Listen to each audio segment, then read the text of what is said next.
Para ver o nome Assembleia de Deus, aí pensa, bom, o Espírito Santo está sendo menosprezado, vamos fundar uma igreja com o nome Igreja do Espírito Santo, porque a gente tem de incluir todo mundo.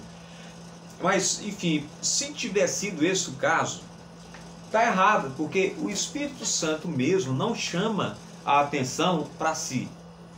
Então, o Espírito Santo, na economia da Trindade, tem um papel. E esse papel, eu já falei em outra ocasião, segundo J.I. Packer, é o papel ou ministério do holofote. O Espírito Santo foca a pessoa de Cristo. Ele não chama a atenção para si mesmo. Agora, o próprio J.I. Packer, aqui nesse livro Conhecimento de Deus, ele diz o seguinte. É surpreendente ver como o ensino bíblico a respeito da segunda e da terceira pessoas é tratado de modo diferente. A pessoa e a obra de Cristo tem sido e continuam sendo um assunto de bastante debate dentro da igreja. Agora, sobre o Espírito Santo, ele diz: todavia, a pessoa e a obra do Espírito Santo são constantemente ignoradas. E quando se quer chamar atenção para a obra do Espírito Santo, não se faz da maneira, dentro dos parâmetros bíblicos. Então ele diz assim: a doutrina do Espírito Santo é a Cinderela das doutrinas cristãs. Poucos parecem estar interessados nela, em alguns meios. Em outros, se dá uma atenção exacerbada que o próprio Espírito Santo não dá, e com muitas distorções. Então ele diz, muitos livros, poucos parecem estar interessados nela, muitos livros excelentes já foram escritos sobre a pessoa e a obra de Cristo, mas o número de livros sobre o Espírito Santo que vale a pena ser lido, praticamente pode ser contado nos dedos de uma das mãos.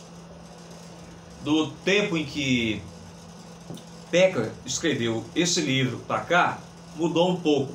Há alguns livros, alguns aqui que eu não citei. Por exemplo, há um livro do autor chamado Ian Murray, que se chama Pentecoste Hoje. Esse é um livro maravilhoso. Há esse aqui também, de um autor que, se eu não me engano, é australiano, Abençoado pela Presença do Espírito.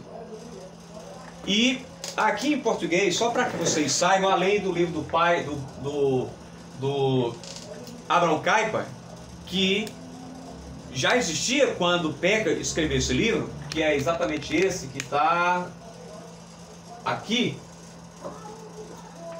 Esse outro, esse amarelo, é um livro, A Doutrina do Espírito Santo, do autor chamado Smithan. É um livro maravilhoso. A outra aqui, sobre o Espírito Santo, pronto, esse, Lloyd Jones escreveu um livro sobre o Espírito Santo. Além desse outro autor aqui, Teologia do Espírito Santo também, aqui Teologia do Espírito Santo, Doutrina do Espírito Santo. Aqui a Obra do Espírito Santo. E aqui, o de Lloyd Jones, O Batismo e os Dons do Espírito Santo. Então veja, além desse livro que eu já citei, de J.I. Packer, na dinâmica do Espírito Santo, se você pedisse para eu recomendar, eu diria: que livro eu devo ler urgentemente? Esse aqui, O Espírito Santo, de Sinclair Ferguson, e o livro do J.I. Packer, na dinâmica do Espírito Santo.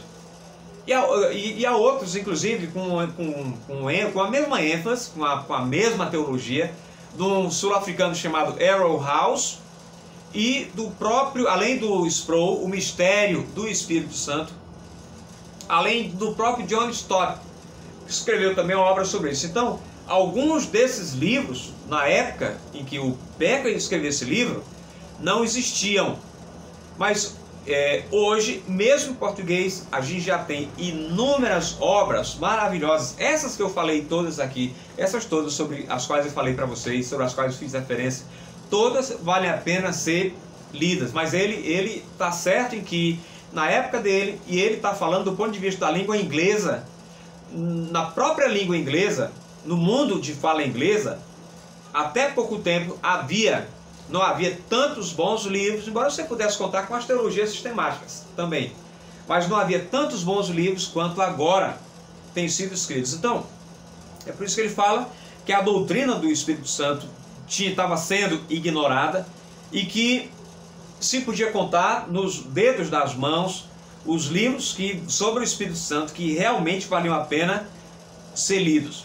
Então vejam só, os cristãos, ele diz aqui, não têm dúvidas a respeito do que Cristo realizou.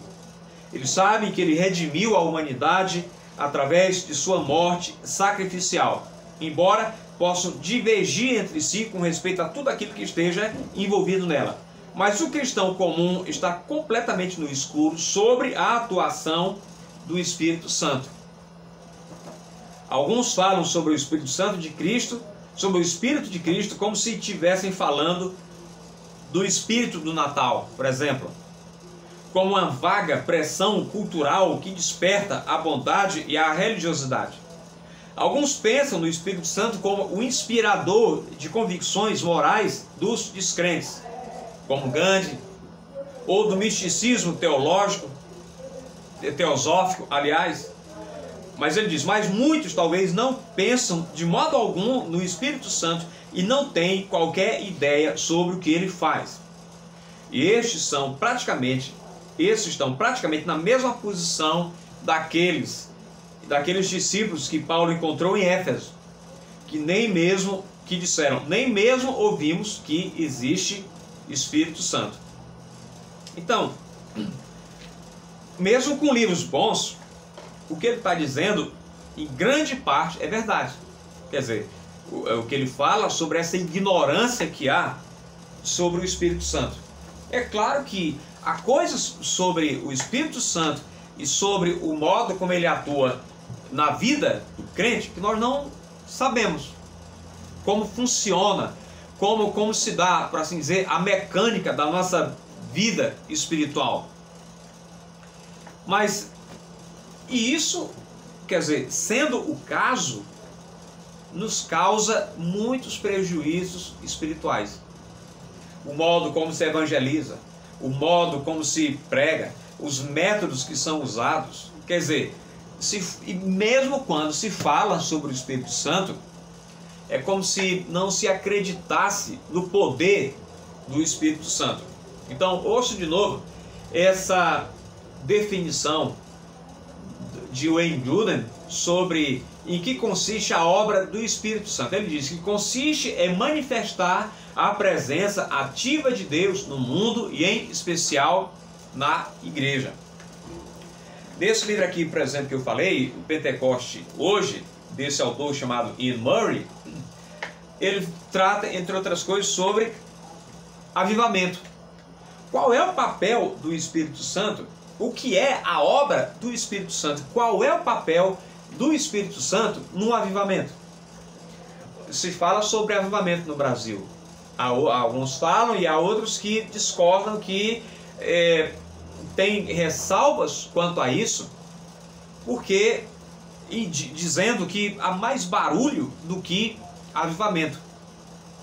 Qual o papel do Espírito Santo, por exemplo, na regeneração, no novo nascimento, na santificação, na aplicação da obra de Cristo ao pecador? Quer dizer, para a maioria das pessoas não tem clareza quanto a isso. Então, sobre a questão da conversão, da regeneração, do novo nascimento, Jonathan Edwards, que foi um autor que viveu numa época em que houve um grande avivamento, ele era considerado um avivalista e um dos maiores teólogos de todos os tempos, ele viu que na própria época dele havia algumas incompreensões, havia, por assim dizer, manifestações que resultavam de emoções humanas e não da obra verdadeira do Espírito Santo. Daí ele tem escrito um livro chamado As Afeições Religiosas. Nesse livro ele tenta distinguir o que era a obra do Espírito Santo e o que era resultado da mente humana, das emoções humanas, do êxtase humano. Então é importante a gente ter noção quanto a isso também, para que a gente não ache que qualquer coisa é obra do Espírito Santo. Então, a gente viu na semana passada que a obra do Espírito Santo consiste em dar poder, em purificar, em revelar, em unificar e em dar evidências da presença e da bênção de Deus. E claro que a gente podia acrescentar várias outras coisas a isso. A gente pode falar coisas que estão inclusive relacionadas com essas, mas que é importante que elas sejam enfatizadas, tenham a sua própria ênfase, ou sejam enfatizadas de maneira devida, como a santificação, ou como os aspectos do fruto do Espírito Santo, aquilo sobre o que fala o apóstolo Paulo em Gálatas capítulo 5, versículo 22. Então, pessoal, aqui mesmo em Berkhof, a gente tem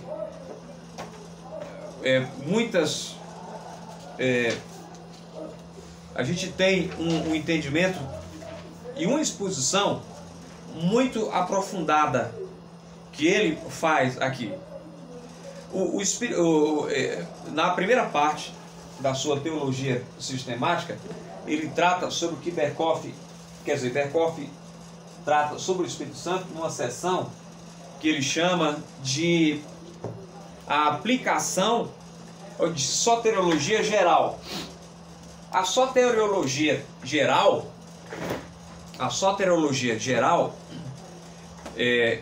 como é abordada aqui por Berkhof, trata, ou melhor, a gente está tratando sobre a pneumatologia, certo?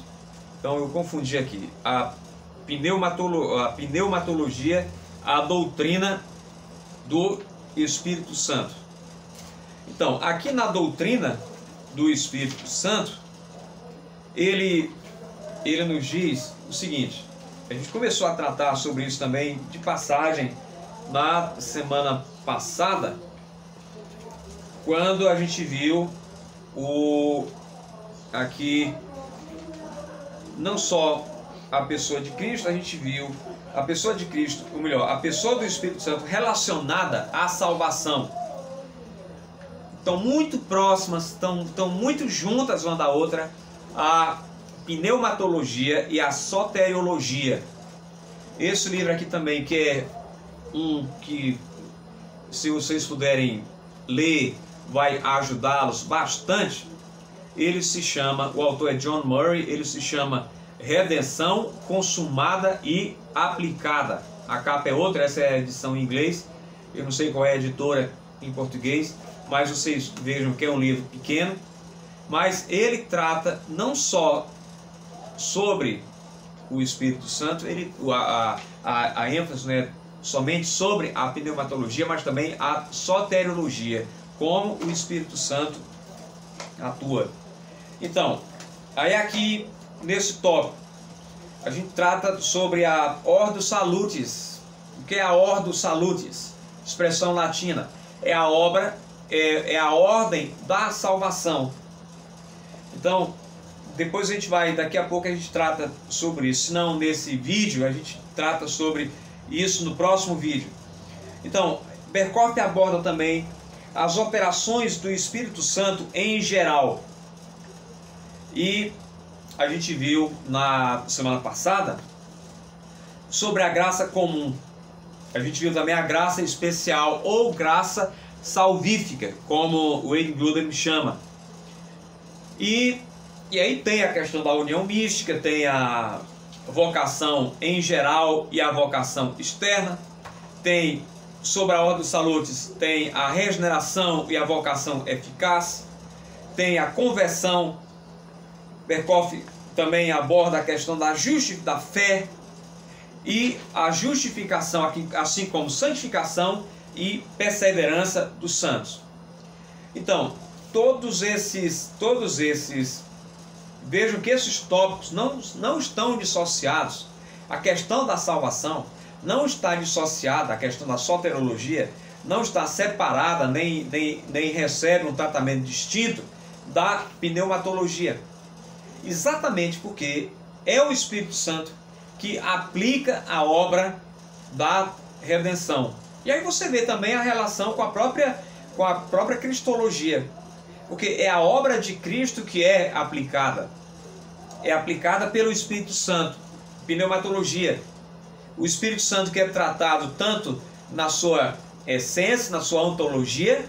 A gente pode falar sobre a trindade ontológica, o ser de Deus, que é o que a gente vê em teontologia, mas também sobre a trindade econômica, que versa sobre o papel de cada pessoa da trindade.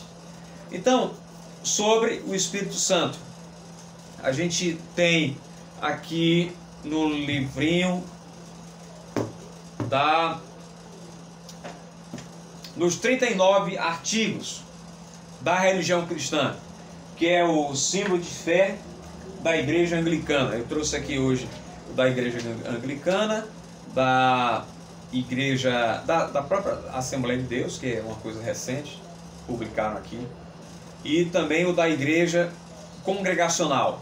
Não difere muito daquilo que tradicionalmente tem sido a pneumatologia, mas aqui nesse livrinho, os 39 artigos da religião, para vocês verem, esse é um documento antigo, vem do final do século XVI.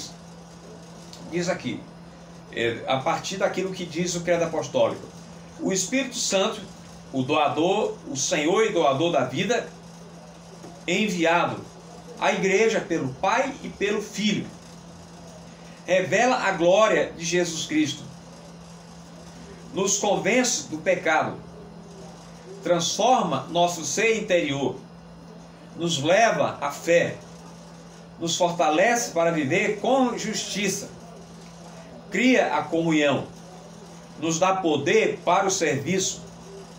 O Espírito Santo transforma nossa natureza humana e nos dá uma verdadeira antecipação dos céus.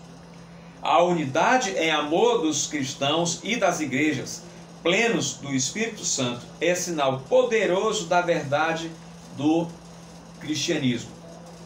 E aí trata sobre vários outros, cita vários textos bíblicos e faz referência ao credo de Niceia, em que se enfatizou também que o Espírito Santo, a questão da processão do Espírito Santo. Não sei se vocês estão familiarizados com essa expressão. A processão do Espírito Santo tem a ver com a origem, para assim dizer. O Espírito Santo procede de quem? O credo diz que o Espírito Santo procede do Pai e do Filho. No século décimo ou 11, houve uma controvérsia. Na verdade, a primeira divisão que houve na cristandade, que se deu em 1054, quando separou-se a igreja do Ocidente e a igreja do Oriente. A igreja do Ocidente, que tinha a sua sede em Roma, onde fica o Papa, a sede da Igreja Católica Romana, e a Igreja do Oriente, que, enfim, como o nome já diz, se concentra nos países do Oriente, e cujo patriarca, pelo menos o mais renomado, ficava em Constantinopla. E essa divisão que houve, da qual a Igreja Romana ficou para um lado, debaixo do Papa, e as igrejas orientais para o outro lado, cada uma sob um patriarca, foi exatamente também, não foi a única causa, mas foi devido à questão do Espírito Santo. Debate que ficou conhecido como, pelo termo em latim, filioque, e que em teologia e história da igreja se chama de cláusula filioque. Filios é a palavra latina para filho. Então, nessa cláusula filioque, os orientais não aceitaram que o Espírito Santo procedesse do Pai e do Filho. Verdade que era mantida pela Igreja Romana. e que na Reforma Protestante as igrejas protestantes ficaram com a Igreja Católica Romana. Quer dizer, os cristãos protestantes acreditam que o Espírito Santo procede do Pai e do Filho. Então, o debate sobre o Espírito Santo é extenso, é mais polêmico, sobretudo, a questão do que se atribui ao Espírito Santo, do que alguns consideram obra do Espírito Santo. Mas, enfim, o que vocês vão ler aqui em Berkhof, e o que talvez vocês leiam em alguns desses outros livros, como Na Dinâmica do Espírito Santo, ou nesse aqui, de Sinclair Ferguson e outros, vão dar para vocês uma visão geral e, na verdade, tudo aquilo que é mais importante que vocês precisam saber sobre essa disciplina pneumatologia. Então, a gente praticamente já cobriu tudo. Agora, pelo menos em alguns pontos talvez a gente precise voltar, mas em linhas gerais é isso. Agora, o que é que a gente vai tentar fazer nos vídeos mais para frente? Ver dúvidas, tentar, talvez vocês possam dizer também que área vocês querem que seja mais enfatizada agora, nesse período em que a gente vai entrar numa espécie de revisão, observando e nos detendo também aquelas partes que talvez por não serem tão nevrálgicas não foram vistas, mas que, tendo tempo, a gente pode vê-las também em conexão com esse assunto que a gente tem tratado.